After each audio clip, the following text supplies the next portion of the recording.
오늘의 사연 시작합니다. 안녕하세요.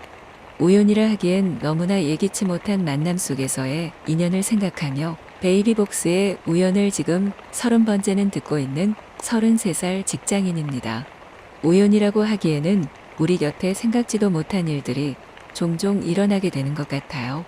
얼마 전 제 기억 속에 잊혀지지 않는 남자의 청첩장을 보게 되었습니다. 그를 만난 건 독서 동호회였습니다. 지루한 직장 생활을 하면서 다른 재미를 찾아보고 싶어서 동호회를 들고자 했는데 성격이 사교적인 편은 아니라 좋아하는 책을 읽으려고 들어가게 되었어요.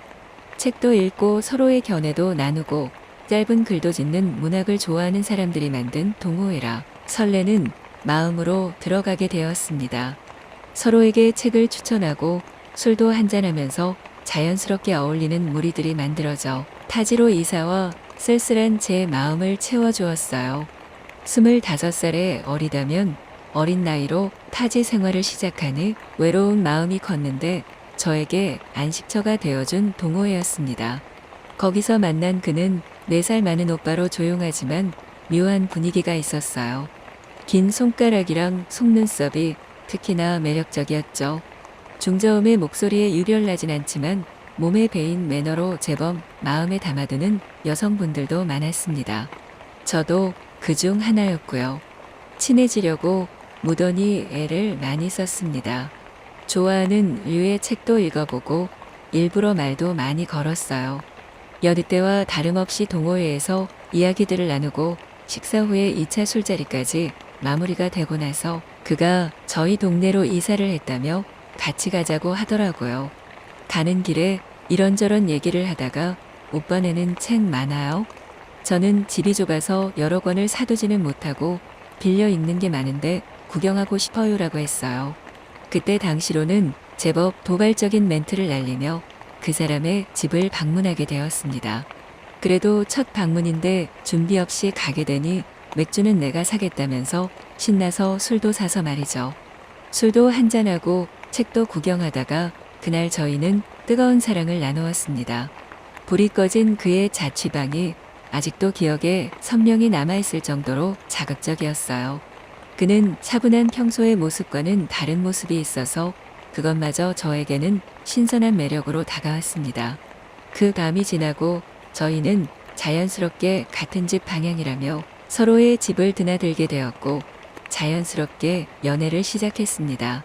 2년간의 연애는 정말 재밌었습니다. 대화가 잘 통하는 남자와의 연애가 이렇게 재밌을 수 있나 싶었고 이외의 것들도 잘 맞았거든요. 동호회 사람들에게 축하도 많이 받고 대표 커플로서 같이 더 열심히 동호회 참석도 했습니다. 하지만 을의 연애라는 게 그렇듯 잘 안 풀리는 날도 있었습니다. 싸우기도 많이 싸웠어요.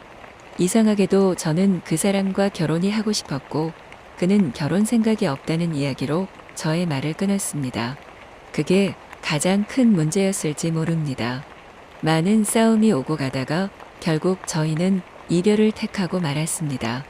저에게는 가장 사랑했던 연애를 꼽으라면 이 사람을 생각할 만큼 힘든 시간이었어요. 동호회도 안 나가고 숨어 지냈습니다. 그도 동호회를 안 나가는 듯 싶더군요. 친한 언니가 우울해하는 저를 끌고 나갈 때에도 그는 없었습니다. 시간이 흘러서 다른 사람과의 연애를 시작했습니다. 저를 많이 좋아해주는 사람이었고 나름대로 행복했습니다. 오래간만에 어묵이 먹고 싶어서 그 사람과 자주 가던 어묵바에 방문하게 되었습니다. 변하지 않은 분위기에 맛도 좋고 술도 제법 취했습니다. 그때 누군가 들어오는 게 느껴졌고 고개를 들어보니 그 사람이었습니다. 그 순간이 슬로모션처럼 지금도 생생하게 기억납니다. 차가운 겨울 날씨였는데 문을 열고 들어오는 그 순간은 봄바람이 불어오는 듯 했거든요. 그의 옆에는 저와는 조금 다른 성숙한 분위기의 여성분이 다정하게 팔짱을 끼고 있었는데 아마도 새 여자 친구분인 듯 했습니다. 눈빛이 마주치고 순간 흔들렸지만 서로 애인이 있는 상태이고 아는 척하기에도 껄끄러워 빠르게 자리를 마무리하고 남자친구에게 피곤하다 핑계를 대며 집에 돌아왔습니다. 며칠 뒤 카톡이 왔습니다. 잘 지냈냐고 가끔 가다가 들여다보던 사진 속 그 사람인데 이질적인 기분이 들어서 당황스러웠습니다. 이 카톡을 받고 설레는 나 자신이 당황스러웠지만 아무렇지도 않게 잘 지냈다고 서로 마주친 게 신기하다면서 자연스럽게 연락을 이어가게 됐습니다. 만나던 남자친구를 사랑하지 않는다는 생각에 짧은 연애를 끝내고 나서 그와 연락을 하다 아직도 책을 좋아하냐고 물었고 새 책이 더 많이 생겼다며 놀러오지 않겠냐고 물어봤습니다. 여자친구가 있는데 드나드는 건 아닌 것 같다고 하니 그날 본 사람은 여자친구가 아니라 그냥 잠깐 만난 사람이라고 했습니다. 설레는 마음으로 그의 집을 다시 방문했고 그날 저희는 다시 입맞추면서 열정적인 시간을 나누었습니다. 그때 그 뜨거운 마음이 그대로인 것 같았고 격정적인 그의 모습에 내가 그동안 결핍되어 있던 게 이런 것이 아니었나 생각이 들 정도로 황홀한 시간을 보냈습니다. 하지만 그 이후 그는 연락이 뜸해졌고 저는 안달이 나서 계속 붙잡는 식의 만남을 두어 번 지속했습니다.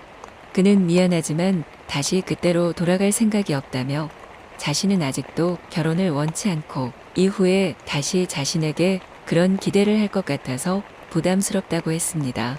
정말 가슴이 무너지는 것 같았지만 그것 또한 아니라고 부정할 수 없어서 불장난이 짙었다고 생각하고 잊고 지냈습니다. 얼마 전 그때 당시 독서 동호회에서 친하게 지내던 언니와 오랜만에 만나 안부도 묻고 사는 얘기를 하다가 그 사람이 결혼한다는 얘기를 들었습니다. 자신은 청첩장을 받았는데 가야 될지 모르겠다면서 말꼬리를 흐리는 언니에게 가서 축복해주면 고마워하지 않겠냐며 웃으며 말했어요. 집에 돌아와 카톡을 들어가 보니 환하게 웃는 웨딩 사진이 프로필 사진으로 올라와 있었습니다. 따로 찾아보지 않아 몰랐는데 저와 그렇게 흐지부지 된 이후에 만난 사람인 것 같았습니다. 연애 기간은 길어야 6개월 남짓이었어요. 결혼할 사람은 다르다고 하던데 이 남자에게도 결혼하고 싶은 여자는 달랐던가 봅니다. 생각해보면 그렇게 제가 절절하게 매달릴 사람이 아니었는데 연애라는 게 사람 마음이라는 것이 특히 내 상황에서는 객관적으로 상황을 판단하기 어려운 것 같았습니다. 저에게는 우연이라기에는 너무나도 많은 일들이 겹쳐서 영화 같은 상황이 일어난 것 같지만 그 사람에게는 아무렇지도 않은 지나가는 여자였을 수도 있겠다는 생각이 들었습니다. 오랫동안 가슴앓이도 하고 참 사랑했고 또 아직도 그 사람을 보면 다시 설레지 않을 거라는 자신이 없을 정도로 좋아했습니다만 이제는 정리하려고 합니다. 그리고 제가 사랑하고 염려하고 또 바라봤던 만큼 그가 정말 행복하기를 바랍니다. 저에게도 좋은 사람이 다시 나타날 거라는 믿음도 가지고 있습니다. 다시 불같은 사랑을 할 수 있겠죠.